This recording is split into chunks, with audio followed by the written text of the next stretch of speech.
Atop my head, you'll find a memory of when I was new, the smell that rests all throughout my life. My smell. It will never be distorted like the rest of me, exploited for others' pleasure, pulled apart like an elementary experiment. It will forever be my own. My mom says she remembers when I used to laugh, but I surely don't. The only thing I can remember is plotting to create a beautiful journey. But on this journey, I never set sail. I sink before I even test the waters, continuing to dream of the person I just might be, my smell. I keep returning to it, the light that helped guide me to the beginning of the tunnel, because heaven knows I've been repeatedly ramming my head into the end for far too long.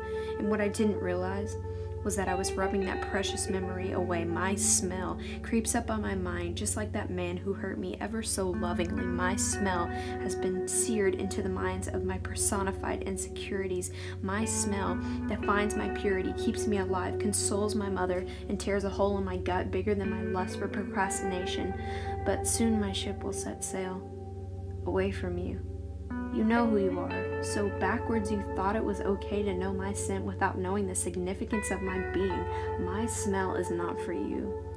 It's for the people who call me daughter, the only title I can rest my cheek to. My smell.